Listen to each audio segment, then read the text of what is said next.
আয়াত দিয়ে জানবো। তো আমিও চেষ্টা করছি যত জায়গায় যেগুলো পাইছি আয়াতগুলো আমি নিয়ে আসার চেষ্টা করছি। তারপরে পড়াশোনা একটু চেক করে এটা দেখতে হবে। আমরা দেখেছিলাম মিরাজ থেকে আসার পর কি ঘটনা ঘটেছিল। মিরাজ থেকে আসার পর কি ঘটনা ঘটেছিল, কি করলো তখন যে মুশরিকদের সামনাসামনি হলো রাসূলুল্লাহ সাল্লাল্লাহু আলাইহি ওয়াসাল্লাম, তাদের বিভিন্ন প্রশ্নের উত্তর দিল এবং সাহসিকতার সাথে সেটা। এবং এই অলৌকিক ঘটনা যেটা ইসরা মিরাজের মতো ঘটনা যেটা ছিল, এটা আমাদের উম্মার জন্য একটা দৃষ্টান্ত স্থাপন উনি করলেন। এটা ছিল ফিরে আসার পরে। তারপর আমরা দেখলাম রাসূলুল্লাহ সাল্লাল্লাহু আলাইহি ওয়াসাল্লামকে সম্মান দানের পিছনে কি কারণ ছিল, কেন দেওয়া হলো তাকে। রাসূলুল্লাহ সাল্লাল্লাহু আলাইহি ওয়াসাল্লামকে সম্মান দানের অনেকগুলো কারণ আমরা পাইছিলাম, কিন্তু তার একটা মেইন আমরা দেখব যে আল্লাহ তাআলা চাইলেন তার একটা নিদর্শন রাসূলুল্লাহ সাল্লাল্লাহু আলাইহি ওয়াসাল্লামের সৃষ্টির একটা অনন্য নিদর্শন আমাকে দেখাবেন। এবং সেই জন্য কেন দেখাবেন, তার হৃদয় প্রশান্তি লাভ করার জন্য। কেন দেখাবেন, তার দাওয়াতের কাজের জন্য উদ্যম ফিরে পায় যেন। কারণ সামনে ওনাকে বিশাল একটা ফিল্ডে নামতে হবে, বিশাল একটা ইসলামী রাষ্ট্র প্রতিষ্ঠা করতে হবে। সেটার জন্য ওনাকে যে পরিমাণ হয়েছে দুঃখের মধ্যে ছিলেন, সেই দুঃখ থেকে বের করে ওনাকে ফ্রি করার জন্য আল্লাহ তাআলা এই গিফট ওনাকে দাও। এবং আমাদের কাছে এখান থেকে শিক্ষণীয়, আমাদের শিক্ষণীয় হলো যে সহি আকীদা আমরা রাখবো মিরাজের ব্যাপারে, আল্লাহ সত্তার উপর আমরা সম্পূর্ণ বিশ্বাস রাখবো, সঠিক বিশ্বাস রাখবো এবং আমরা শিরক থেকে বেঁচে থাকবো। এগুলো আমাদের লেসন হবে ওখান থেকে। তারপর আমরা দেখেছি সাহাবীদের ইয়াত্রিবের কষ্ট করে হিজরত এবং কাদের দেখলাম আবু সালামা মাখজুমি ফ্যামিলি নিয়ে রওনা হলো। কি হলো মধ্যে, তার ফ্যামিলি থেকে এসে তার ছেলেকে নিয়ে গেল, তার ওয়াইফের ফ্যামিলি থেকে এসে ওয়াইফকে নিয়ে গেল। শেষে ওনাকে একা ট্রাভেল করতে হলো এবং ওয়াইফ অনেকদিন কষ্ট করার পর 1 বছর পরে তার আবার পুনরায় মিলতে হলো। সুহাইব রুমির ঘটনা আমরা জানি, অসম্ভব সাহসী ছেলে। কি বললো সে বললো যে আমার কাছে আমার পুরো শুনে রাখো, আমার একটা তীরও কখনো লক্ষ্যচ্যুত হয় না। আমার তীরের এখানে তুলে যত তীর আছে আমি সবগুলোই ব্যবহার করবো, এটা শেষে আমি তলোয়ার ব্যবহার করবো, আসো তোমরা। এভাবে সে চ্যালেঞ্জ করলো এবং তারপরে বলতে তাকে সেফ সাইড তোমাকে দিই, আমার যে প্রপার্টি, আমার যে সমস্ত প্রপার্টি টাকা পয়সা যা আমি মক্কায় জায়গায় রেখে আসছি, তোমরা যদি নিয়ে নাও তাহলে আমাকে ছেড়ে দাও। তখন ওরা কি করলো, টাকার বিনিময়ে ওকে ছেড়ে দিল এবং সে সেফলি মক্কায় মদিনায় পৌঁছে গেল। এবং সেই ব্যাপারে কি হলো, আল্লাহ তাআলা খুশি হয়ে রাসূলুল্লাহ সাল্লাল্লাহু আলাইহি ওয়াসাল্লাম বললেন মদিনায় যে আল্লাহ তাআলা কি করলেন, সূরা বাকারা 207 নম্বর আয়াত নাযিল করে দিল এই ব্যাপারে, সুহাইব রুমির ব্যাপারে। ওমর ইবনে খাত্তাবের বেলা কি হলো, 20 জনকে নিয়ে রওনা হলো। তার মধ্যে একজন ছিল আয়াশ বিন আবু রাবিয়া, একজন ছিল হিশাম বিন আস বিন ওয়াইল। আয়াশকে প্রথমেই তার আটকে রাখলো এবং তাকে বাকি হিশাম গেল যখন, তখন কি করলো যে আবু জাহেল এরা সব দুই ভাই মিলে তাকে ওখানে আটকে বললো যে তার মা অসুস্থ, তার মা এগুলো করে না সেগুলো করে না, মা তোমার জন্য অস্থির হয়ে গেছে, এই বলে মিথ্যা বলে তাকে নিয়ে আসলো এবং তাকে এনে আটকে ফেললো। এবং রাসূলুল্লাহ সাল্লাল্লাহু আলাইহি ওয়াসাল্লাম তখন মদিনা থেকে বলে যে কে তাদেরকে নিয়ে আসবে, এবং যে একজন কে বললো ওয়ালিদ বিন ওয়ালিদ মুগিরা, সে যে দুজনকে উদ্ধার করে নিয়ে আসলো। এটুকু আমরা জানছি কত ক্লাসে। আজকে কি জানবো, আজকে আমরা রাসূলুল্লাহ সাল্লাল্লাহু আলাইহি ওয়াসাল্লামকে কিভাবে তারা প্ল্যান করলো হত্যা করার, কি নকশা তৈরি করলো তারা। তারপরে রাসূলুল্লাহ সাল্লাল্লাহু আলাইহি ওয়াসাল্লাম হিজরতের শুরু কি এবং গৃহ থেকে কুয়া কিছু ঘটনা, এই হিজরতকালীন কিছু ঐতিহাসিক খুব ইম্পর্টেন্ট ঘটনা ঘটলো, সেগুলো আমরা জানবো আজকের ক্লাসে ইনশাআল্লাহ।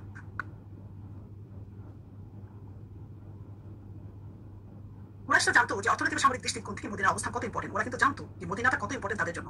সেটা জানার জন্য মদিনা ইসলামী দাওয়াতের বুনিয়াদ দৃঢ় যদি হয়ে যায়, তখন কিন্তু মক্কা অধিবাসীদের বিরুদ্ধে মদিনাবাসীদের ঐক্যবদ্ধ হওয়ার পরিণাম কত মারাত্মক। তাই তারা মক্কার পার্লামেন্ট দারুন নিদোয়াতে ইতিহাসের সবচেয়ে ঘৃণ্য ও জঘন্য বৈঠকটি করে। এই বৈঠকে মক্কা সকল সম্প্রদায়ের প্রতিনিধি যোগদান করে, এমনকি শয়তানও এক বৃদ্ধর বেশি সমস্ত হাজির হয়। তাকে কেউ চিনতে পারে না, সে বলে আমি আপনাদের আলোচনা শুনতে চাই এবং কার্যকর কিছু পরামর্শ দিতে চাই। সে নিজেকে নাজতবাসী বলে পরিচয় দেয়, যে নাজতের আমি আলোচনা আমি শুনতে আসছি এবং কিছু মতামত উপদেশ দিতে চাই। এইভাবে সে ঢুকছে। তারা পরিকল্পনা করে যে কিভাবে রাসূলুল্লাহ সাল্লাল্লাহু আলাইহি ওয়াসাল্লামকে আটকানো যায়। কেউ বলে তাকে বের করে দাও, কেউ বলে তার শিকল বেঁধে ঘরের মধ্যে আটকে রাখো। মানে মক্কাতে কোনোভাবেই তো তাকে থামাতে পারে নাই। ফাইনালি ওরা প্ল্যান করে যে একটা ফাইনাল স্টেপ আমাদের এখন কি করা যায়। তখন বলে ওকে আটকে রাখো, বের করে দাও, একজন বলতে এখান থেকে বের করে দাও। কেউ বলে না, তাকে শিকল দিয়ে ঘরের মধ্যে আটকে রাখো। এবং এই শয়তান তখন বললো যে না, শিকল দিয়ে আটকে রেখে লাভ হবে না, কারণ বাইরে খবর প্রচার চলে গেলে তারা এসে আক্রমণ করে তাকে হাত থেকে ছিনিয়ে নিয়ে তোমাদের হাত থেকে নিয়ে যাবে। কাজে এটা সিদ্ধান্ত ঠিক না। এরপরে কেউ বলে দেশ থেকে পরিষ্কার করা থাকে, কোনো কিছুই সাকসেসফুল হলো না, একে সব প্রস্তাব বাতিল। তৃতীয় একটা প্রস্তাব আসলো, সেটা হলো কার থেকে, আবু জাহেলের কাছ থেকে। জঘন্যতম লোক যে আবু জাহেল, তার থেকে প্রস্তাব আসলো। কি সেই প্রস্তাব? সে বললো প্রত্যেক সম্প্রদায় থেকে একজন যুবককে বাছাই করে তাদের হাতে একটি করে ধারালো তরবারি প্রদান করা হবে। ধারালো তরবারি কেন করে, একযোগে যেন তারা হত্যা করতে পারে। সব ট্রাইব থেকে, সব গোত্র থেকে একটা করে যুবক নেবে, তাদের হাতে একটা তরবারি দিবে এবং সবাই মিলে একযোগে হত্যা করবে। তাতে কি হবে, যে কারোর উপরে ব্লেম আসবে না, মনে হবে যেন একজনই তাকে মারছে। সুতরাং তারা রেহাই পেয়ে যাবে এনার কাছ থেকে। এই তারা প্ল্যান করলো এবং এটা কি হলো যে সব দায়িত্বের মধ্যে একটা এর প্রভাবই পড়ে যাবে, কেউ কাউকে দায়ী করতে পারবে না, সবাই মিলে করছে, কাকে তুলবে। সুতরাং এটা তারা একটা চালাকি করলো, যেভাবে হত্যা করা হলে হত্যার সমস্ত দায়িত্বের মধ্যে ছড়িয়ে পড়বে। এবং আব্দুল মানান যারা রাসূলুল্লাহ সাল্লাল্লাহু আলাইহি ওয়াসাল্লাম, তারা কি করবে, ক্ষতিপূরণের জন্য মানে সবার সাথে ফাইট করতে পারবে না, এতগুলো গোত্র সে কার সাথে লাগতে যাবে, তখন তাদের আমরা ক্ষতিপূরণ দিব এবং ক্ষতিপূরণ সে সকল গোত্র মিলে তাকে দিয়ে দেবো। এই তারা প্ল্যান করলো এটা। কিন্তু এমন একটা জঘন্য প্রস্তাব পাশ হওয়ার পর হযরত জিবরাইল আলাইহিস সালাম ওহী নিয়ে রাসূলুল্লাহ সাল্লাল্লাহু আলাইহি ওয়াসাল্লাম উপস্থিত হন। দেখছে যে এবার তার কোনো কিছু নাই, একযোগ হয়ে গেছে, সব গোত্র মিলে একটা প্ল্যান করছে। আল্লাহ তাআলা জিবরাইলকে পাঠিয়ে দিলেন এবং তিনি এসে কি বলেন, ষড়যন্ত্র সম্পর্কে কুরাইশের সব সমস্ত সম্পর্কে আল্লাহ তাআলা ওনাকে বললেন যে তুমি হিজরতের সময় হয়ে গেছে, তুমি এখন হিজরত দাও। তো জিবরাইল বলল রাসূলুল্লাহ সাল্লাল্লাহু আলাইহি ওয়াসাল্লাম, আপনাকে আল্লাহ অনুমতি দিয়েছেন। হিজরত করার সময় অবগত করে জিবরাইল আলাইহিস সালাম রাসূলুল্লাহ সাল্লাল্লাহু আলাইহি ওয়াসাল্লামকে বললেন যে আপনি আজ রাতে আপনার বাসায় আপনার বিছানায় শয়ন করবেন না।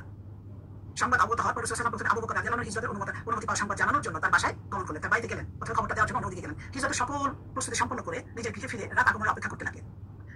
রাসূলুল্লাহ সাল্লাল্লাহু আলাইহি ওয়াসাল্লামের বাসভবন ঘেরাওয়ের জন্য কুরাইশের নেতৃস্থানীয় অপরাধীরা সারাদিনভাবে প্রস্তুতি গ্রহণ করলো। তারা 11 জন সর্দারকে বাছাই করলো। রাতে অন্ধকার ঘন হয়ে 11 জন দুর্বৃত্ত নবী সাল্লাল্লাহু আলাইহি ওয়াসাল্লামের বাসার চতুর্দিকে ওত পেতে থাকলো।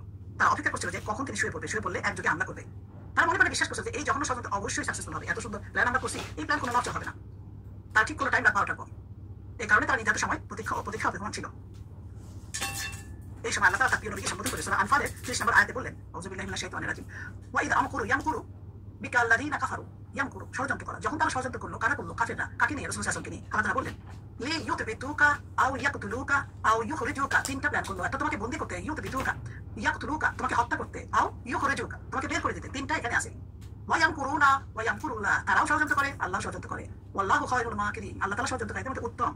এই বর্ণনাটাই তুলে ধরছে যারা ওরা দারুন নাদওয়াতে বসে প্ল্যান করলো, যে সিদ্ধান্ত করলো তারা সবাই ওনাকে হত্যা করবে এবং সবার যে মতামত সবগুলো আল্লাহ একটা আয়াতের মধ্যে পয়েন্টগুলো নিয়ে আসলেন।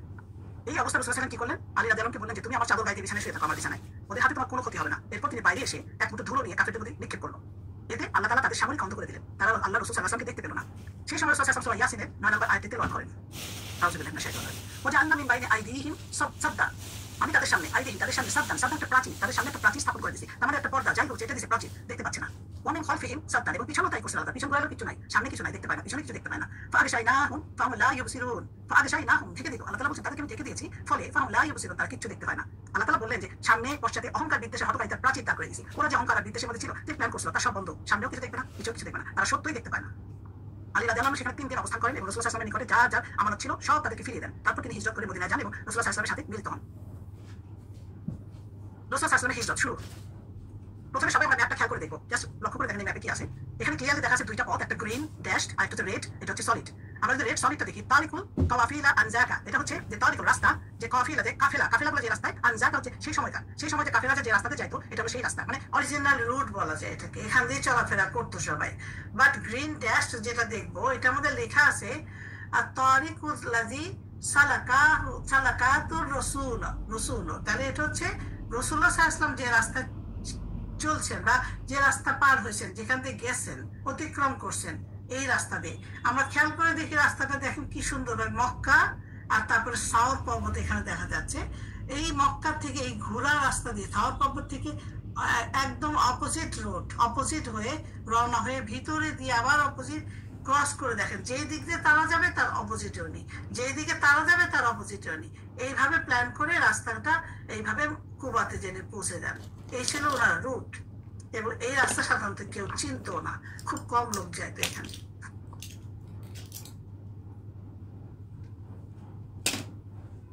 ঠাট্টা বিদ্রুপ, কাবায় সালাত আদায় বাধা, নানাবিধ কষ্টদানের পরেও কোনোভাবে রাসূলুল্লাহ সাল্লাল্লাহু আলাইহি ওয়াসাল্লামকে দমিত করতে না পেরে অবশেষে তারা তাকে হত্যা সিদ্ধান্ত নেয়, যেটা ছিল হিজরতের প্রত্যক্ষ কারণ।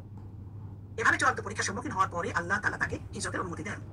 আল্লাহ তাআলা সূরা জুমারের 10 নম্বর আয়াতে এই হিজরতের ইঙ্গিত করে বলেছেন, কুল আউযু বিল্লাহি মিনাশ শাইতানির কুল ইয়া ইবাদিল্লাযীনা আমানু, হে মুমিনগণ তোমরা বলো, যারা ঈমান আনছো তারা বলো, ইত্তাকু রাব্বাকুম, তোমার রবকে ভয় করো, যারা তোমরা ঈমান আনছো তোমার রবকে ভয় করো, লিল্লাযীনা আহসানু ফি হাযিহিদ দুনিয়া হাসানাতান, যারা কিনা দুনিয়ায় ভালো কাজ করে, যারা এই দুনিয়ায় ভালো কাজ করে তাদের জন্য আহসানু, তাদের জন্য কল্যাণ রয়েছে, ওয়া আরদুল্লাহি ওয়াসিআতান, এবং আল্লাহর জন্য অনেক প্রশস্ত, ইন্নামা ইউওয়াফা সাবিরুনা আজরাহুম বিগাইরি হিসাব, তাহলে বলতেছে বাস্তবিক যারা সবর করে, সাবিরুনা যারা, তাদেরকে আল্লাহ তাআলা পূর্ণ প্রতিদান, ইউওয়াফা প্রতিদান দিবেন তাদেরকে, কোনো হিসাব ছাড়া, বিগাইরি হিসাবে, কোনো হিসাব থাকে না, আনলিমিটেড প্রতিদান তাদের দিবে, আল্লাহ হিসাব নেবে না কোনো কারণ। আল্লাহ তাআলা এই আয়াতে কি বলতেছেন, যে এটা আল্লাহ তাআলা অনুগত করার মাধ্যমে, যে আমরা কিন্তু আল্লাহর উপর তাওয়াক্কুল, আমরা বলতেছি যে আমাকে তোমরা ই করো, কি বলে তোমরা আমার প্রতি ভয় করো, আল্লাহর প্রতি তাওয়াক্কুল যদি আমরা রাখি, ভয় যদি পাই এবং সবকিছু থেকে আল্লাহ থেকে বিরত থাকি আমরা ভয় করে, তাহলে আমরা দুনিয়াতে যে কাজই করবো না কেন সেটার জন্য দুনিয়া পরকাল উভয় অবস্থাতে কল্যাণ রয়েছে। কিন্তু চিরস্থায়ী জান্নাত আর দুনিয়া আল্লাহ তাআলা কত সুস্থতা, নিরাপত্তা, বিজয়, সাহায্য, গরিমা ইত্যাদি পার্থক্য দুনিয়াতে, পরকালে যে আমাদের কত দিবে আল্লাহ তাআলা, সেটা সব জায়গায় বলে দেয়, তোমরা চিন্তাও করতে পারবে না, অনেক বিগাইরি হিসাব। আল্লাহর হিসাব ছাড়া হলে কি হয়, আমরা এখনই যে নিয়ামতের মধ্যে আছি, এটাই তো আমাদের কাছে হিসাব ছাড়া নিয়ামত লাগে, যে আল্লাহ তাআলা এত নিয়ামত আমাদের দিয়েছে, আমরা কি যোগ্য সবকে আমরা নিয়ামতের রিটার্ন হিসেবে করতে পারি না, তারপরে আল্লাহ নিয়ামত তুলে নেয় নাই, কন্টিনিউয়াস আমাদের দিয়ে যাচ্ছে, এটাই তো আমাদের কাছে অনেক লাগে। আর ওখানে বলছে বিগাইরি হিসাবে, তার মানে আল্লাহ তাআলা নিয়ামতে কত, সুতরাং কেন আমরা চেষ্টা করবো না এই ব্যাপারে। আল্লাহ তাআলা হিজরতের দিকে ইঙ্গিত করছেন এই আয়াতে, আল্লাহ তাআলা জমি প্রশস্ত। আল্লাহ মুসলিমদের বলেছেন যদি মক্কায় তোমাদের উপর জুলুম করা হয় তাহলে তোমরা অন্যত্র চলে যেতে পারো, যেখানে আল্লাহ তাআলা দ্বীন প্রতিষ্ঠা করতে পারবে এবং সেই অনুযায়ী জীবনযাপন করতে পারবে। যেমন সূরা নিসা কি বলছেন আল্লাহ তাআলা, সূরা নিসা 97 আয়াতে বলতেছেন আল্লাহ, ইন্নাল্লাযীনা তাওয়াফাহুম হুমুল মালাইকাতু, ইন্নাল্লাযীনা, তাহলে যখন তাওফা হলো জান কবজ করতে আসবে, মালাইকাতু যে ফেরেশতারা যখন জান কবজ করতে আসবে, কাদের, যালিমিন আনফুসিহিম, যারা নিজেদের প্রতি জুলুমকারী, ফিমা কুনতুম, তখন যারা নিজেদের প্রতি জুলুমকারী তারা তাদেরকে জিজ্ঞেস করা হবে, কলু, তাদেরকে বলবে ফিমা কুনতুম, তোমরা কেমন ছিলা, ভালো ছিলা, দুনিয়াতে কি অবস্থান ছিল তোমাদের, তাদেরকে জিজ্ঞেস করবে তাওফা যখন আসবে আমাদের জানি করতে, তখন বলবে দুনিয়াতে তোমরা কি অবস্থায় ছিলে, তখন তারা বলবে কলু কুন্না মুস্তাদাফিনা ফিল আরদি, মুস্তাদাফিনা মানে আমরা দুর্বল ছিলাম, আমরা জমিনে দুর্বল ছিলাম, আমাদের জমিনে আমরা তো সহ্য করতে পারি, এরকম দুর্বল ছিলাম। তখন বলবে কলু আলাম তাকুন আনতা আরদুল্লাহি ওয়াসিআতান, তোমরা কি আল্লাহর জন্য অনেক প্রশস্ত পাও নাই, ফাতুহাজিরু ফিহা, তাহলে সেখানে তোমরা চলে যেতে, যে তোমরা দুর্বল ছিলে এক জায়গায়, ঠিক আছে, আল্লাহর জন্য প্রশস্ত ছিল না তোমাদের জন্য, তোমরা সেখানে হিজরত করতে পারতে।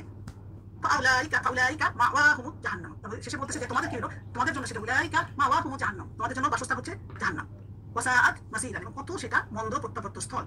সূরা নিসার আয়াতে বলছেন যে তোমাদের প্রশ্ন করা হবে, ঠিক আছে, যদি আমরা সাফাই গাই যে আমরা দুর্বল ছিলাম, কিছু করতে পারি নাই, আমাদের কোনো অপশন নাই, এটা বলা যাবে না, আল্লাহর জন্য অনেক বড়, তখন এটা বলা আছে। রাসূলুল্লাহ সাল্লাল্লাহু আলাইহি ওয়াসাল্লাম অনেক ছিল সময় দেখে অনেকে তখন নিজেরা এদের মধ্যে হইতো এই আয়াতটা তখন এই করছে যে সমর্থ থাকা সত্ত্বেও যারা হিজরত করে না তাদের তিরস্কার করা হয়েছে, এখানে শাস্তির কথা বলা হয়েছে, যে কাফিরদের সাথে হিজরত করা ফরজ হয়, যেখানে আমরা কিছুই করতে পারছি, ইবাদত করতে পারছি না, কোনো কিছু না, বাধা দিচ্ছে, তো আমরা চেষ্টা করবো যেখান থেকে সরে যেতে, দুনিয়া অনেক বড়, এটা একটা বলছেন যে তোমরা চেষ্টা করবা, তাহলে তোমরা বসে থাকবা ওইটি সহ্য করে যাবে, তা তো হবে না। এইসব যদি আমরা বলি আল্লাহ তাআলা পৃথিবীতে সংকীর্ণ না, অনেক প্রশস্ত, দিল পালন করতে গেলে আমরা যে কোনো জায়গায় করতে সেফলি আমরা যেখানে করতে পারি এইসব অভিযোগ তখন গ্রহণ করা যাবে না এবং জমিনে ইবাদতে বাধাগ্রস্ত হয়েছি আমরা আমাদের নামাজ সালাত করতে দেয় না আমাদের করতে দেয় না এগুলো আমরা তখন সাফাই গাইতে পারবো না কারণ আল্লাহ তাআলা আগেই বলে দিয়েছেন এখানে তোমরা যদি অবসর এরকম দেখো তোমরা সুযোগ বের করবা নিজেদেরকে হিজরত করার জন্য অন্য জায়গায় তো এটাও দেখেন আমাদেরকে বলে দিচ্ছে সুতরাং আমরা কোনো রকম সাফাই কোনো সময় ওই সময় বলতে পারবো না পরে যে এটা করতে পারি না ওটা করতে পারিনি সূরা নাহল 31 নম্বর আয়াতে সকল মুহাজিরদের জন্য আল্লাহ তাআলা বলেন ওয়াল্লাযীনা হাজারু ফিল্লাহি যারা আল্লাহর রাস্তায় হিজরত করেছে মিন বাদি মা যুলিমু এবং কখন সেটা অত্যাচারিত হওয়ার পর লা নুবাউইয়ান্নাহুম ফিদ দুনিয়া হাসানাতান নুবাউইয়ান্নাহুম হচ্ছে তাদেরকে আমি আবাস দান করবো কিরকম আবাস হাসানাতান উত্তম আবাস দিব তাদের দুনিয়াতে যারা এই কাজ করছে ওয়াল আজরুল আখিরাতি আকবার এবং আখিরাতে প্রতিদান তো বিশাল ওই যে বিশাল আল্লাহ তাআলা বিশালতা যে কত সেটা আমরা মানে ইমাজিন করতে পারবো না লাউ কানু ইয়ালামুন যদি তোমরা জানতো যদি তারা জানতো এখানে হিজরতের অর্থ বলছে হিজরত কথা বলছে দিনের জন্য সন্তুষ্টি অর্জনের জন্য যদি মাতৃভূমি ছেড়ে স্ত্রী পরিবার সন্তান সন্ততি আত্মীয়স্বজন ছেড়ে বন্ধু বান্ধব ছেড়ে এমন জায়গায় চলে গেছে সেখানে সহজে আল্লাহ দিন পালন করা যায় এই কাদের কথা মনে করছে এখানে মুহাজিরদের তাদের কি মহত্ব বর্ণনা করছে এখানে এই একটা সকল মুহাজির তারা কি করছে একা চলে গেছে তার ফ্যামিলি বাচ্চা কাচ্চা ফেলে তার মধ্যে গেছে কতদিন তারা ফ্যামিলি নিতে পারে না কারণ ফ্যামিলি নিয়ে যাওয়া সম্ভব ছিল না তখন সিক্রেটলি তারা মাইগ্রেট করতে হয়েছে তাদেরকে দিন পালনের জন্য ইসলাম পালনের জন্য তারা এইসব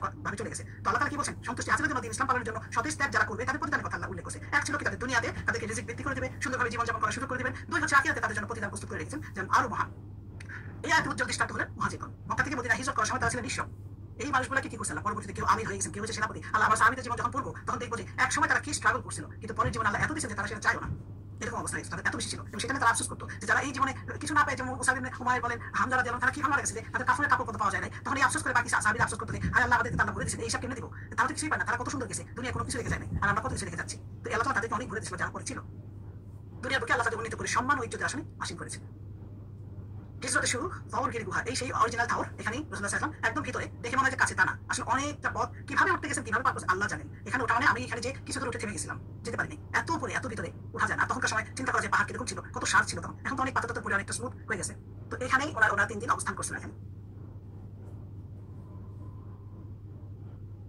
হিজরত শুরু হলো 14 নববী বর্ষের 27 সফর মোতাবেক 10 সেপ্টেম্বর যেটা 662 থেকে সালে আমি আগে বলি যে কোনো তারিখ ডেট কিন্তু ডেফিনেট কিছু না কিন্তু এটাই সবাই মিলে এই ডেটগুলো ঠিক করা তো হয়তো বা কোনো বইয়ের ভিতরে একটু ডিফারেন্ট থাকতে পারে তাই নিয়ে যেন কেউ প্রশ্ন তুলে না যে আমি তো ওখানে এটা পাইছি এটা থাকতেই পারে হতেই পারে এটা মেইন ফ্যাক্ট না ফ্যাক্ট হলো ঘটনাটা জাস্ট আছে বলে আমি দিছি কিন্তু ঘটনাগুলোই আমাদেরকে মনে রাখ পড়লাম অনেক জায়গায় কিন্তু তার ওনাকে হত্যার নকশাগুলা অনেকে বলছে এটা সহি হাদিস মতো আসে নাই অনেক জায়গায় তারা দেয়নি অনেক জায়গায় আমি 4টা বই ফলো করছি 4টা বইয়ের ভিতরে এটা পাইছি তার জন্য আমি নিয়েছি কিন্তু একটা বইয়ের মধ্যে আমি পাইনি সেখানে বলছে যে না এগুলো সব হয়েছে তো সুতরাং এগুলো হইতেই পারে তো জেনে রাখি আল্লাহ জানেন সব আল্লাহর উপরে সবকিছু আমরা ছেড়ে দেবো আমরা কাহিনী জানতেছি কিন্তু জানার জন্য কিন্তু আমরা বলবো যে আল্লাহ সঠিক জানেন এটা সবসময় মনে মধ্যে আমরা তারা রাত থেকে 3 কিলোমিটার দূরে সাউল গিরি গুহায় পৌঁছে যান অথবা সেখানে তারা শুক্রবার শনিবার রবিবার 3 রাত অবস্থান করেন এই সময় রাসূলুল্লাহ বয়স 53 বছর আয়েশা রাদিয়াল্লাহু বলেন হিজরতের দিন ভর দুপুরে একটা কাপড় মাথায় থেকে রাসূলুল্লাহ আমাদের বাড়িতে আসেন সেই সময় সাধারণত কেউ বের হয় না তিনি এসে আবু বকর রাদিয়াল্লাহু বলেন যে তাকে হিজরতের অনুমতি দেওয়া হয়েছে আমরা তখন তাদের সফরের জন্য দ্রুত গোছগাছ শুরু করে দিলাম আমার বড় বোন আসমা তার কোমর বন্ধ ছিঁড়ে এক অংশ দিয়ে থলের মুখ বেঁধে দিন অন্য অংশে নিজে ব্যবহার জন্য রাখেন তিনি বলেন আবু বকর রাদিয়াল্লাহু আগে থেকে অপেক্ষা ছিলেন কারণ 4 মাস পূর্বে রাসূলুল্লাহ সাল্লাল্লাহু আলাইহি ওয়াসাল্লাম তাকে জানিয়েছিলেন যে আমাকে তোমাদের হিজরতের স্থান স্বপ্নে দেখানো হয়েছে কালো পাথরের মাটির মাঝে খেজুর বাগিচা সমৃদ্ধ এলাকা তখন থেকে মুসলমানগণ ইয়াদরিবে হিজরত করতে থাকেন এমনকি হাবশা থেকে অনেকে ফিরে ইয়াদরিবে যান জাফর ইবনে তালেব তখন সেখানে ছিল হাবশাতে এক পর্যায়ে আবু বকর ইয়াদরিবে চলে যেতে চান তখন রাসূলুল্লাহ সাল্লাল্লাহু আলাইহি ওয়াসাল্লাম বললেন তাকে যে থেমে যাও আশা করছি আমাকে অনুমতি দেওয়া হবে ফলে সেদিন থেকে আবু বকর রাদিয়াল্লাহু 2টি দ্রুতগামী বাহন প্রস্তুত করে রেখেছিলেন আয়েশা রাদিয়াল্লাহু আনহা বলেন যে আবু বকর রাদিয়াল্লাহু আনহু রাসূলুল্লাহ সাল্লাল্লাহু আলাইহি ওয়াসাল্লামকে বলেন 2টি বাহনের যেকোনো একটি আপনি গ্রহণ করুন রাসূলুল্লাহ সাল্লাল্লাহু আলাইহি ওয়াসাল্লাম বললেন বিনিময়ে অর্থাৎ নিজস্ব বাহনে তিনি হিজরত করতে চান অতঃপর তার সাউর গিরি গুহায় চলে যান ও সেখানে 3 রাত আত্মগোপন করেন সঙ্গে আমার ভাই আব্দুল্লাহ থাকতো এবং ভোরের অন্ধকারে থাকতে সে চলে আসতো আমি এখানে বলি যে এখানে 2টি বাহনের কথা যদিও আছে কিন্তু ওনার যখন আবার কোনো লেখায় আসে একটা বাহনের সামনে উনি পিছনে আবু বকর বসে চলছেন আল্লাহ মালুম যে ওনার 2টা প্রথমেই গেছে না পরে সে সেটাই করছে আমি জানি না কিন্তু ব্যাখ্যাটা এভাবে আসছে তো আব্দুল্লাহ যে ছিল আয়েশা রাদিয়াল্লাহু ভাই সে থাকতো ওখানে রাত্রিবেলায় এবং ভোর হওয়ার আগে চলে আসতো যাতে লোকেরা না বুঝতে পারে আর তাদের যে দাস ছিল আমির বিন ফুহাইলা সে দুম্বা চড়াতে এবং রাতের অন্ধকারে গিয়ে ওনাকে দুধ পান করাতো ওনাদের এইভাবে 3 রাত কেটে যায় তারা বনু আদি গোত্র থেকে একজন দক্ষ পথপ্রদর্শকের সাথে চুক্তিবদ্ধ হন তারপর 3 রাতের পর দিন সোমবারে প্রত্যুষে তারা রওনা হন এই সময় তাদের সাথে ছিল আমির বিন ফুহাইলা এবং পথপ্রদর্শক ব্যক্তি তিনি তাদের নিয়ে মক্কায় নিম্নভূমিতে যাত্রা করেন এই যাত্রার সময় কিছু ঘটনা সেটা আলাদা করে নিয়ে আসছি যে যাত্রার ঘটনাগুলো কি হয়েছিল মক্কা যখন উনি ছেড়ে যান তখন রাসূলুল্লাহ কি রিঅ্যাকশন হলো কেমন লাগতে পারে ছোটবেলা থেকে মক্কায় জন্মগ্রহণ মক্কায় বড় মক্কায় সবকিছু স্মৃতি সেখান থেকে ওনাকে বের করে দেওয়া হচ্ছে ওনার ফিলিংস কিরকম হতে পারে মানে বাইতুল্লাহকে উদ্দেশ্য করে হিজরত যখন বের হয় তখন বাইতুল্লাহ উদ্দেশ্য করে বলেন ওয়াল্লাহি ইন্নাকি লা খায়রুল আরদিল্লাহি আল্লাহ কসম নিশ্চয়ই তুমি আল্লাহর শ্রেষ্ঠ জনপদ ওয়াহাব্বু আরদিল্লাহি ইলাল্লাহ আল্লাহর নিকট আল্লাহর মাটি সমূহের মধ্যে সবচেয়ে প্রিয় মাটি হচ্ছে মক্কা ওয়ালাউলা আন্নী উখরিজতু মিনকি যদি আমাকে তোমার থেকে বের করে না দেওয়া হতো মা খরাজতু আমি বের হতাম না এই প্রসঙ্গে আল্লাহ তাআলা আয়াত নাযিল করেন সেটা ছিল ওয়াকাইয়্যিম মিন কারিয়াতিন হিয়া আশাদ্দু কুওয়াতান যে কত শক্তিশালী জনপদ কি হয়েছে আল্লাহ কি করেছে মিন কারিয়াতি কাল্লাতি আখরাজাতকা তোমাকে যে জনপদ থেকে বহিষ্কার করছে তার চেয়ে কত শক্তিশালী জনপদ আমরা কি করেছি আহলাকনাহুম ধ্বংস করে দিয়েছি। ফালা নাসির আল্লাহ, কেউ ছিল না তখন তাদেরকে সাহায্য করার জন্য। এটা সূরা মুহাম্মাদের 13 নম্বর আয়াতে আল্লাহ তাআলা বলছে তোমাকে এখান থেকে বের করছে, এটা তো কিছুই না, এর চেয়ে কত শক্তিশালী জনপদ আমি ধ্বংস করে দিয়েছি, কেউ ছিল না ওদেরকে রক্ষা করার জন্য। গুহার মুখে শত্রু যখন ওরা গুহায় ছিলেন তখন কি অবস্থা? ওনাকে না পেয়ে, রাসূলুল্লাহ সাল্লাল্লাহু আলাইহি ওয়াসাল্লামকে না পেয়ে কুরাইশরা চারিদিকে অনুসন্ধানী দল পাঠালো এবং ঘোষণা করলো যে যে ব্যক্তি মুহাম্মদ সাল্লাল্লাহু আলাইহি ওয়াসাল্লাম এবং আবু বকর রাদিয়াল্লাহু আনহু বা দুজনের কাউকে জীবিত অথবা মৃত ধরে আনবে তাকে 100 উট পুরস্কার দেওয়া হবে। সন্ধানী দল এক সময় গিরি গুহার মুখে গিয়ে পৌঁছে। এই সময় আবু বকর রাদিয়াল্লাহু বর্ণনা করেন যে গুহায় থাকা অবস্থায় আমি আমাদের মাথার উপরে তাদের পা গুলো দেখতে পাচ্ছিলাম। তখন আমি বললাম, হে আল্লাহর রাসূল, যদি তাদের কেউ নিচের দিকে তাকায় তাহলে আমাদেরকে তার পায়ের নিচে দেখতে পাবে। যখন রাসূলুল্লাহ সাল্লাল্লাহু আলাইহি ওয়াসাল্লাম কি বলেন, ফাকালা ইয়া আবা বকরিন মা জান্নুকা বিতনাইনি, তোমার কি ধারণা, তুমি কি দুজনের ধারণা করছো? আল্লাহু যালিতুহুমা, আল্লাহ তাআলা আছে তৃতীয়জন হিসেবে, তুমি দুজন ধারণা করছো কেন? আল্লাহ তাআলা আছে আমাদের উপরে। আল্লাহ তাআলা এই জন্য সূরা তাওবা 40 নম্বর আয়াতে বলেন এই ব্যাপারে, ইল্লা তানসুরুহু ফাকাদ নাসরাহুল্লাহ, যদি তোমরা রাসূলকে সাহায্য না করো তোমরা মনে করো আল্লাহ আছেন, আল্লাহ তাকে সাহায্য করেছেন ওই সময়, তোমরা তো কেউ করো নাই। ইজ আখরাজাহুল্লাযীনা কাফারু, যখন তাকে বহিষ্কার করে দিল কারা? কাফিররা বের করে দিল। তানিয়া তানাইনি, তখন তারা দুজন ছিল, দুজন হিসেবে বের করে দিল। ইদ হুমা ফিল গারি, কোথায় ছিল তারা? গুহার মধ্যে। ইদ ইয়াকুলু লিসাহিবিহি লা তাহজান ইন্নাল্লাহা মা'ানা, তারা বলল, যখন তারা বলল তার সাহেবকে, তার সাথীকে বলল, লা তাহজান, চিন্তিত হও না, ইন্নাল্লাহা মা'ানা, আল্লাহ আমাদের সাথে আছেন। ফাআনজালাল্লাহু, তখন আল্লাহ নাযিল করলেন সাকিনাতাহু, তার উপর সাকিনাতা, আল্লাহর প্রশান্তি, আলাইহি, তার উপর আল্লাহ তখন প্রশান্তি নাযিল করলেন। ওয়া আইয়াদাহু বিজুনুদিন লাম তারাউহা, এবং আল্লাহ তাআলা এমন পাঠালেন, আইয়াদা সাহায্য করা বা শক্তিশালী করা, আল্লাহ তাআলা তার সৈন্য সামর্থ্য দিয়ে আল্লাহ তাআলা এমন বাহিনী দিলেন, বিজুনুদিন, যে তোমরা দেখতে পারবে না, কি জন্য আমরা জানি না। আল্লাহ তাআলা বলতেছেন যে অবশ্যই সাহায্য পাঠিয়েছে, কিন্তু কেউ তোমরা দেখো না, সেটা কি হতে পারে? ওয়া জাআলা কালিমাতাল্লাযীনা কাফারু, এবং কাফিরদের যে কালিমা, শিরকের কালিমা আল্লাহ তাআলা কি করলেন? সুফলা, আল্লাহ তাআলা সেটা নিচু করে দিলেন। ওয়া কালিমাতুল্লাহি হিয়াল উলিয়া, এবং আল্লাহর কালিমা যেটা তাওহীদের কালিমা, আল্লাহ তাআলা কালিমা সব সময় হলো উলিয়া, মানে উন্নত, সব সময় টপ উপরে থাকবে। ওয়াল্লাহু আজিজুল হাকীম, আল্লাহ হলেন পরাক্রান্ত এবং প্রজ্ঞাময়। সূরা তাওবা 40 নম্বর আয়াতে আল্লাহ তাআলা কি বলতেছেন যে যদি তোমরা সাহায্য না করো আল্লাহ তাআলা সাহায্য করছে। এবং কাফিররা বের করে দিল, দুজন ছিল, তখন আল্লাহ পাহাড় গুহায় অবস্থান করছিল, সঙ্গে তখন কি বলল, সে একজন বলল যে পেরেশান হলো না, আল্লাহ তোমার সাথে আছেন, এবং আল্লাহ তার উপর যখন কথা বলার পরে প্রশান্তি নাযিল করলেন, এমন একটা সৈন্য বাহিনী দ্বারা তাদেরকে সাহায্য করলেন যেটা এবং কাফিরদের বাণিজ্য করে দিলেন আল্লাহর বাণীর উপরে। এবং এই যে সাহায্য করলেন যারা অদৃশ্য বাহিনী, যারা এটা ফেরেশতারা হতে পারে, আল্লাহর তরফ থেকে অদৃশ্য শক্তি হতে পারে, যেটা আমাদের কল্পনার বাইরে, সবই তো আল্লাহ বাহিনী। আল্লাহ যেভাবে শক্তি বিভিন্ন রকম সাহায্য করেন, কিভাবে করেন আল্লাহ জানে, ফেরেশতা দিয়ে করতে পারেন সাহায্য দিয়ে। এখন আমরা এইভাবে চিন্তা করে দেখি যে এরা পাহাড় পর্যন্ত আসলো, সারা মক্কা শহর তন্ন করলো, পুরো গুহাগুলো পাহাড়গুলো ঘুরে ঘুরে দেখলো, এই গুহার সামনে তার দাঁড়ায় আছে, কিন্তু তাদের একবার মনে হলো না যে আমরা একটু নিচের দিকে দেখি বা গুহার ভিতরে আছি কিনা দেখি, একবার কিন্তু তাকায় দেখলো না। কেন? এটা হতে পারে আল্লাহ তাআলার তরফ থেকে এক ধরনের গায়েবী মদত বা মুজিজা, আল্লাহ তাআলা এটাও হতে পারে দেখানো। তো আল্লাহ তাআলা বলছেন যে আমি কিভাবে করছি তোমরা কেউ দেখো না, কিন্তু আমি ছিলাম, আমি সাহায্য করছি। এবং কখন এটা দেখেন আমরা খেয়াল করবো জিনিসটা, আল্লাহ আমাদের তাওয়াক্কুলটা, এই যে লা তাহজানু ইন্নাল্লাহা মা'ানা, এটা কখন হতে পারে? লা তাহজান, চিন্তিত হও না, ইন্নাল্লাহা মা'ানা, এই পরিমাণ তাওয়াক্কুল যদি আমাদের থাকে, আমাদের কোনো বিপদ কখনো আটকায় থাকবে না। Any type of difficulty, any type of বিপদ, আমরা সবসময় আল্লাহর উপর তাওয়াক্কুল রাখবো। দুনিয়ার একদিক আল্লাহ দিতে চায়, সব উল্টাই দিতে পারে, সুতরাং কেন আমরা ঘাবড়ায় যাই?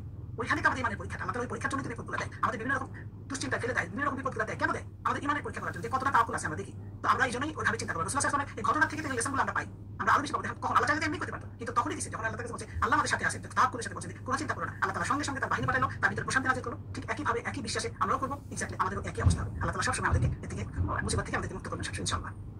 আবু বকরের পরিবারে কি করলেন? আবু বকরের পরিবারে আমি এখানে আরো দুটো আয়াতের কথা বলি, যে আগের ঘটনার সাথে লিংক করে। মুদ্দাসসিরের একটা 31 নম্বর আয়াত আছে, যেটা ওয়া মা ইয়ালামু জুনুদা রাব্বিকা ইল্লা হুয়া, তোমার প্রভু সেনাবাহিনীর খবর তোমার প্রভু ব্যতীত কেউ জানে না। এখানে কিন্তু আল্লাহ তাআলা আয়াতটা উল্লেখ করেছেন যে এই যে তোমরা যেটা সেনাবাহিনী আল্লাহ তাআলা আছে, নিঃশব্দে আল্লাহ তাআলা তখন পাঠিয়ে দেন, আল্লাহ তার বান্দার উপর ডিপেন্ড করে, বান্দার আকুতি, বান্দার তাওয়াক্কুলের উপর ডিপেন্ড করে আল্লাহ তাআলা পাঠিয়ে দেন। এটা আল্লাহ কোরআনে বলেছেন যে তোমরা জানো না তার সেনাবাহিনীর খবর। আবার সূরা নাহলের 128 নম্বর আয়াতে বলছে ইন্নাল্লাহা মা'আল্লাযীনা তাকাউ, তাহলে আল্লাহ তাআলা মানে যারা আল্লাহর সঙ্গে থাকেন, যারা আল্লাহর বিরুদ্ধে অবলম্বন করে, ওয়াল্লাযীনা হুম মুহসিনুনা, এবং যারা সৎকর্মশীল, তাদের কথা আল্লাহ উল্লেখ করেছেন যে এদের জন্য আল্লাহ তাআলা অন্যভাবে সাহায্য করা আর কি।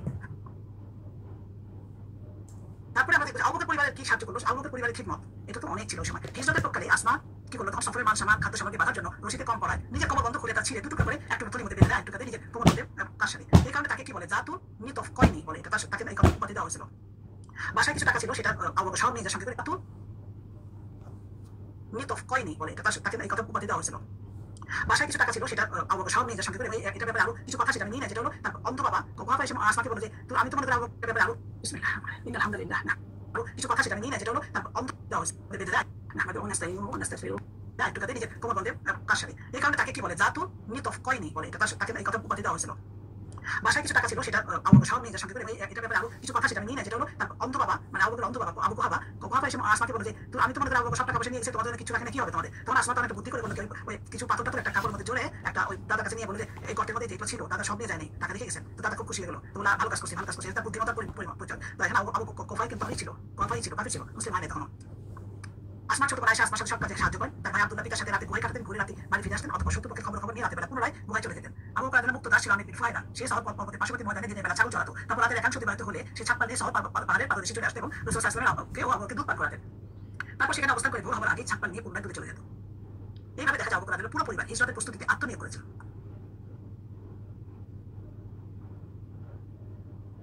আল্লাহ তাআলা বলেন রব্বি আউজি'নি আন আশকুরা নি'মাতাকা আল্লাতী আন'আমতা আলাইয়া ওয়া আলা ওয়ালিদাইয়া। হে পালনকর্তা, আমাকে আমার পিতামাতাকে যে নিয়ামত তুমি দান করেছো তার কৃতজ্ঞতা প্রকাশ করার শক্তি আমাকে দাও। ওয়া আমালা সালিহান তারদাহু ওয়া আসলিহ লি ফি যুররিয়াতি। এমন সৎকর্ম করতে পারি যেন আমি যা তুমি পছন্দ করো, এবং আমার জন্য আমার সন্তানদের মধ্যে তুমি কল্যাণ দান করো।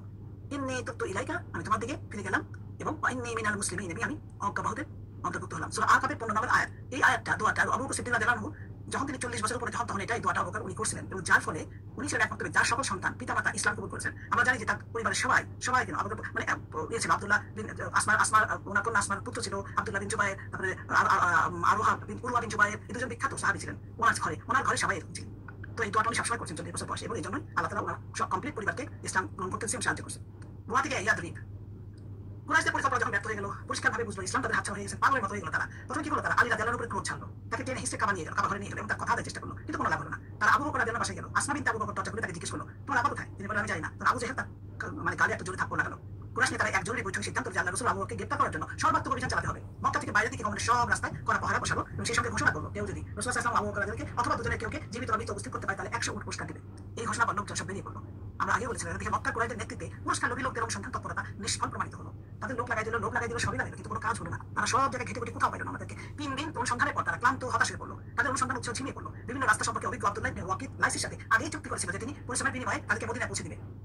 তখন তারা কি করলো যে একজন লোককে আগে ঠিক করে আসছে, বিশ্বাসী একজন লোক, যদিও সে ইসলাম ছিল না, ইমানদার ছিল না, তাকে যে পৌঁছে দেবে কন্ট্যাক্ট রাজি ছিল। তখন তার থেকে ইমানদার না হলে সে বিশ্বাসী ছিল, ইমানদার ছিল বা বিশ্বাস ছিল। আব্দুল্লাহ মাত্র খবর যখন পাইল মক্কার অবস্থা, রাসূলুল্লাহ সাল্লাল্লাহু আলাইহি ওয়াসাল্লাম জানলো যে হন্নে তার সব জায়গায় খোঁজ লাগাইতেছে, তখন কি করলো? উনি আর দেরি করলো না, ইয়াতিবের দিকে রওনা দিয়ে দিল। এবং সোমবার দিন 3 দিনের পর আমরা জানি শুক্র শনি রবি 3 দিন থাকলো। সোমবার ভোরবেলা তিনি মক্কা ছেড়ে মদিনার উদ্দেশ্যে রওনা দিল, এবং আব্দুল্লাহ প্রথম ইয়ামেনের দিকে অর্থাৎ দক্ষিণ দিকে বহু দূরে এগিয়ে গেলেন, তারপর পশ্চিমাভিমুখে হয়ে সমুদ্র উপকূল ধরে রওনা হলেন। আমরা রাস্তাটা দেখলাম জিগজ্যাগ এই টাইপের আর কি, এদিক ওদিক এভাবে রওনা দিলেন। এমন রাস্তা ধরে তারা চলতে থাকলেন যে রাস্তা সম্পর্কে সাধারণ লোকের অবহিত ছিল না, কেউ জানতো না এই রাস্তাটা। যে সাধারণ উত্তর দিকে গেলেন লোহিত সাগরের উপকূলবর্তী পথে খুব কমই লোক চলাফেরা করতেন, সেই রাস্তায় চললেন।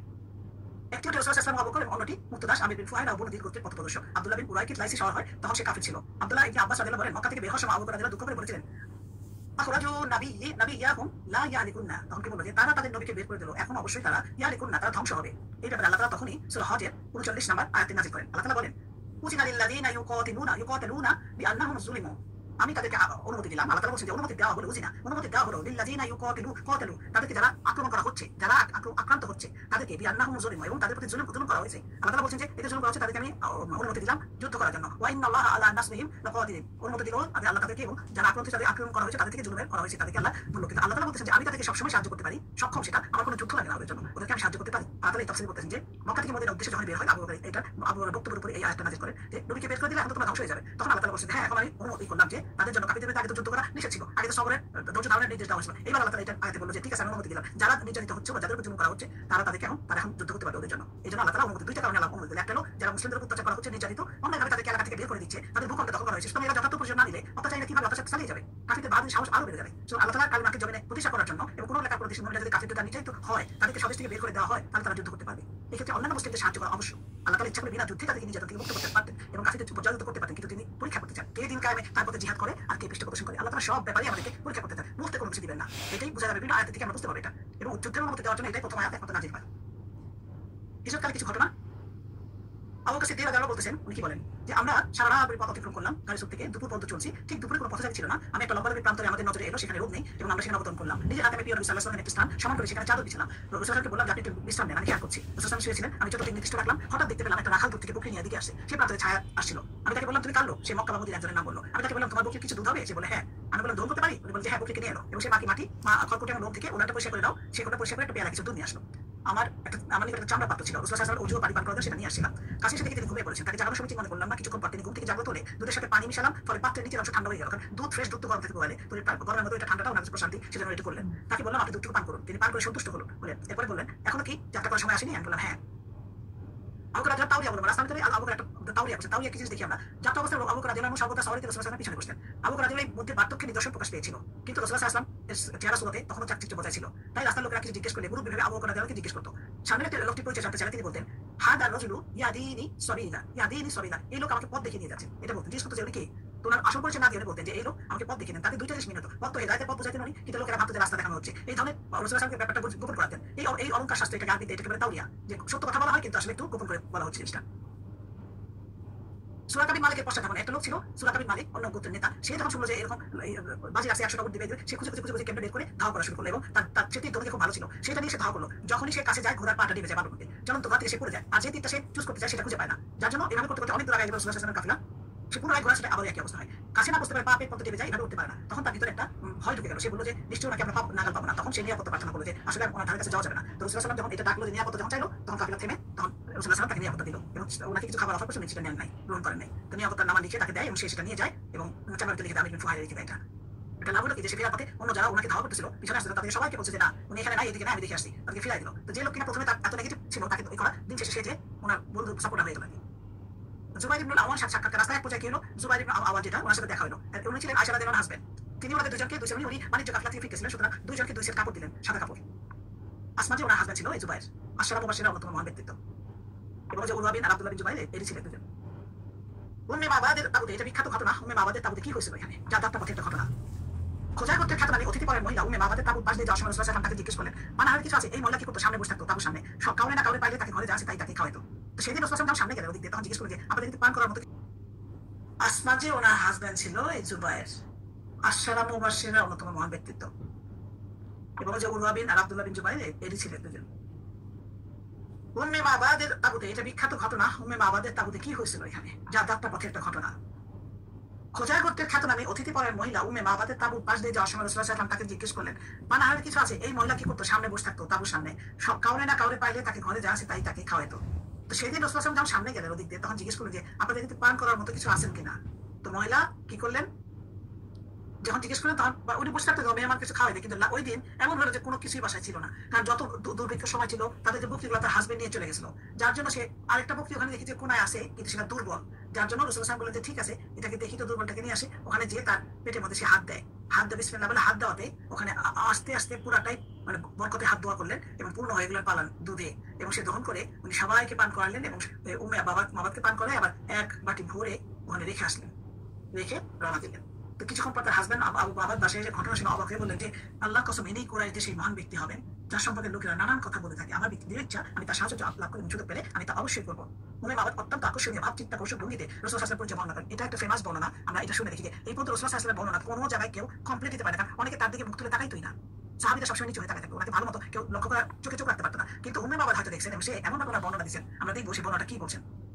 এবং বলে যে একটা মাত্রবার দেখে একমাত্র এবং যে বর্ণনা দিয়েছেন সবচেয়ে শ্রেষ্ঠ বর্ণনা হলো উম্মে মাবাদের বর্ণনা। উনি কি বলছেন, আমি তাকে দেখেছি উজ্জ্বল দীপ্ত চেহারা, সুন্দর তার গড়ন, সুদর্শন তার মুখশ্রী, সিপসাপ তার শরীর, মাথাটা খুব ছোট নয় বরং দেখতে তিনি অভিজাত এবং সুপুরুষ, চোখ দুটো তার ঘন কালো, পাপড়িগুলো টানা টানা, বুদ্ধিদীপ্ত তার চেহারা, ভরাট তার কণ্ঠস্বর, ভ্রু যুগল উঁচু আর ধনুকের মতো বাঁকানো, চুলগুলো পরিপাটি, তার গ্রীবা বিস্তৃত এবং দাড়ি বেশ ঘন, তার গাম্ভীর্য তার আত্মমর্যাদা প্রকাশ করে, তার কথা বুদ্ধিমত্তার পরিচয় বহন করে, তার কথাগুলো মনোমুগ্ধকর আর দৃঢ়, চটুল কিংবা ফেলনা নয়, তার প্রতিটি শব্দ যেন সুতোয় মাথা মুক্তোর মতো মসৃণ। দূর থেকে তাকে দেখতে যেমন উজ্জ্বল ও আকর্ষণীয়, কাছ থেকে দেখলেও তাকে সবচেয়ে সুদর্শন লাগে। উচ্চতায় তিনি মাঝারি, খুব লম্বাও নন আবার খাটোও নন। বাকি দুজনের মাঝে তিনি উঁচু বৃক্ষের শাখার মতো, তবে তিনজনের মাঝে তিনিই সবচেয়ে সুন্দর। তিনি ছিলেন তার সঙ্গীদের আকর্ষণের কেন্দ্রবিন্দু। তিনি যখন কথা বলতেন তারা মন দিয়ে শুনতেন, তিনি যখন আদেশ করে দিতেন তারা পালন করতে তারা ছুটে যেত। তিনি কখনো মুখ গোমরা করেননি আর কেউ একবারও তার কথায় বিরোধিতা করেনি। এই ছিল আমাদের বক্তব্য।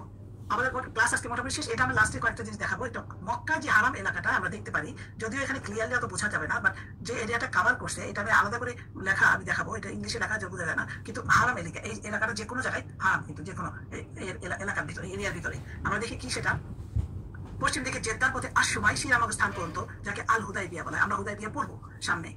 এটি মক্কা থেকে 22 ক্লিয়ারলি অত বোঝা যাবে না, বাট যে এরিয়াটা কভার করছে এটা আমি আলাদা করে লেখা আমি দেখাবো, এটা ইংলিশে লেখা যে বোঝা যায় না, কিন্তু হারাম এলাকা এই এলাকাটা যে কোনো জায়গায় হারাম, কিন্তু যে কোনো এলাকার ভিতরে এরিয়ার ভিতরে আমরা দেখি কি সেটা পশ্চিম দিকে জেদ্দা, এটা ইংলিশে লেখা যে বোঝা যায় না, কিন্তু হারাম এলাকা এই এলাকাটা যে কোনো জায়গায় হারাম, কিন্তু যে কোনো এলাকার ভিতরে এরিয়ার ভিতরে আমরা দেখি কি সেটা পশ্চিম দিকে হারাম। এই ছিল আমাদের বক্তব্য। আমাদের ক্লাস আজকে মোটামুটি শেষ। এটা আমি লাস্টে কয়েকটা জিনিস দেখাবো। এটা মক্কা যে হারাম এলাকাটা আমরা দেখতে পারি, যদিও এখানে ক্লিয়ারলি অত বোঝা যাবে না, বাট যে এরিয়াটা কভার করছে এটা আমি আলাদা করে লেখা আমি দেখাবো, এটা ইংলিশে লেখা যে বোঝা যায় না, কিন্তু হারাম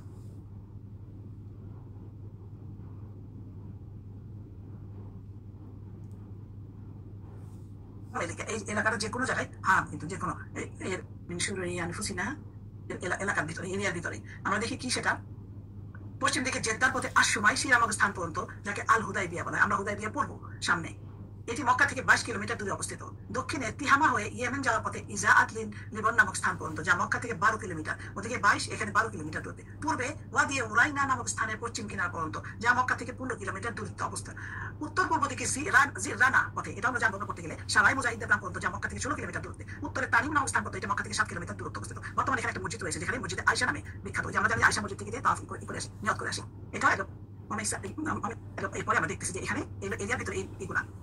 তো আমরা এখন দেখেন এই জিনিসটা মক্কা লাইফ শেষ করলাম, মক্কার সম্বন্ধে সব জানলাম, সিরার একটা পার্ট আমরা জানলাম। এখন আমাদের সবার কাছে আমার প্রশ্ন, যে এই সিরা করে এই এতগুলো ক্লাস মাক্কি লাইফটা জেনে আমাদের ভিতরে কি পরিবর্তন আসছে? সবার ভিতরে কি পরিবর্তন আসছে? কোনো চেঞ্জ আসছে? কোনো এই শিক্ষা গ্রহণ আমরা আমল করতে পারতেছি? আমরা অনেক কিছু জানছি, কিন্তু অনেক কিছু দেখছি। রাসূলুল্লাহ সাল্লাল্লাহু আলাইহি ওয়াসাল্লামকে তুলে ধরছি, যেটুকু মক্কা লাইফে উনি যেরকম যা করতেছে তুলে ধরা হয়েছে, এখানে যারা সাহাবীরা যাদের তাদেরকেও জানা হয়েছে। সবকিছু জানার পরে আমাদের রিঅ্যাকশন কি? আমরা কি, আমাদের ভিতরে কি ধাক্কা লাগলো? আমরা কি কতটা নিতে পারলাম? এটা কিন্তু সাকসেস, এটা কিন্তু আমাদের করতে হবে। আমরা শুনে গেছি এক কান্দে আর কান্দে বেড়ে চলে গেছে, তাই কিছু হয় নাই। সিরা ক্লাস না, সেটা একটা সময় ওয়েস্ট অফ টাইম মনে করবো আমি, যদি ওইটা হয়ে থাকে। আর যদি মনে করি না, এখান থেকে আমি অনেক কিছু আমার ভিতরে অনেক কিছু নিতে পারছি, সেটা আমি চেষ্টা করি, বা এটা দেখতেছি আমি আমার ভিতরে পরিবর্তনটা। তো এই শিক্ষাগুলো, সিরাটা আমাদের কি শিক্ষা দিল? এই যে দুর্দশার পূর্ণ জীবন, যেটা রাসূলুল্লাহ সাল্লাল্লাহু আলাইহি ওয়াসাল্লামকে দেখলাম আমরা, এই দুর্দশার রোধে মানে আমার ইমানের কোনো ভূমিকা ছিল কিনা? আমরা এখানে কোনো কিছু করতে পারছি কিনা? মানে ইমান থাকা সত্ত্বেও দেখেন আল্লাহ তাআলা আমাদের পরীক্ষা করতে পারে। আবার ইমান যদি নাও থাকে, সেখানেও কিন্তু আল্লাহ তাআলা আমাদের পরীক্ষা করতে পারে। রাসূলুল্লাহ সাল্লাল্লাহু আলাইহি ওয়াসাল্লাম কত ইমান ছিল, ফুল অফ তাওয়াক্কুল, ফুল অফ ভরসা। ওনার এত পরীক্ষা কেন দিতে হয়েছে? আল্লাহ কেন ওনাকে এত পরীক্ষা? ওনার লাইফটা তো স্মুথ করতে পারতেন আল্লাহ। কারণ এটা থেকে তো আমরা শিখি যে আমাদের লাইফে এরকমই, আমরা যতই নিজেদের ইমানদার মনে করি, ফুল 5 বেলা নামাজ, কোরআন, তাহাজ্জুদ সবই চলতেছে, আমাদের কোনো বিপদ আসবে না, এরকম একটা চিন্তার মধ্যে যেন আমরা থাকি না। ওইটা আলাদা জিনিস, ইমানের যেটা, এটা আমাদের পয়েন্ট। বাট আল্লাহর পরীক্ষা করা হইলে আল্লাহ এর মধ্যে আমাদের পরীক্ষা করবে। সুতরাং আমরা এগুলো কিন্তু সিরাত নিসান থেকে আমরা দেখতে পারি যে কঠিন না মুসিবত, দুর্যোগ, আল্লাহর করুণা অথবা আল্লাহর আযাবের প্রতি ইঙ্গিত, এটা কোনো ইঙ্গিত আমাদেরকে দেয় না। এই যে কঠিন না আসতেছে, আমার দুর্যোগ আছে, এটা আযাবের ইঙ্গিত না, বরং এটা কি হবে?